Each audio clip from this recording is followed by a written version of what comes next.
L'humanité sapiens, telle que nous la connaissons, n'est pas née uniquement de la biologie, de l'évolution ou de la technique.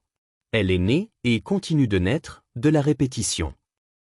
De la répétition de récits, de croyances, de dogmes, de mythes, de théories, d'idéologies, de traditions et de structures symboliques qui s'imposent comme des vérités. L'être manifesté dans l'espèce humaine est avant tout immergé dans une espèce qui a appris à répéter. Et ce faisant, elle semble créer. Et en semblant créer, elle s'emprisonne. L'histoire humaine est l'histoire de la manière dont certaines formulations, initialement fragiles, contingentes et arbitraires, se cristallisent en vérité, qui finissent par façonner les comportements, les subjectivités, les institutions et les horizons des possibles. L'humanité s'est donc construite comme la fille des répétiteurs de vérités créées, et elle est également devenue leur prisonnière. La répétition précède la raison. Avant toute réflexion critique, l'être humain apprend par imitation. L'enfant apprend à répéter des gestes, des sons, des schémas émotionnels, des rythmes, et des façons de regarder le monde.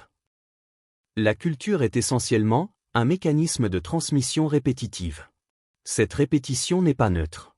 Elle sélectionne, hiérarchise, et définit ce qu'il est permis de penser, de ressentir, de désirer, et de craindre. Ainsi, dès le commencement, l'être humain est façonné par des vérités héritées, et non par des vérités découvertes.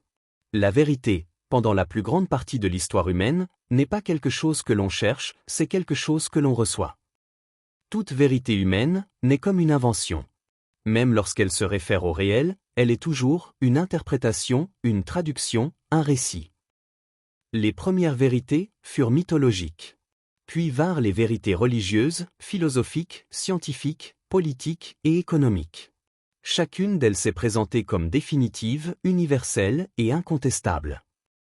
Mais toutes sont des constructions, et en tant que constructions, elles dépendent de répétiteurs, de prêtres, de scribes, de maîtres, de professeurs, de scientifiques, de journalistes, d'algorithmes, d'influenceurs et d'institutions. La vérité créée ne demeure vivante que parce qu'elle est répétée. Et plus elle est répétée, plus elle paraît vraie.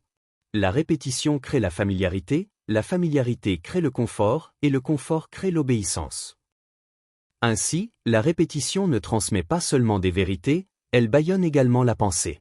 La pensée critique exige la rupture, l'étrangeté et le doute. Mais la répétition incessante crée un environnement où le doute est perçu comme une menace et la rupture comme une hérésie.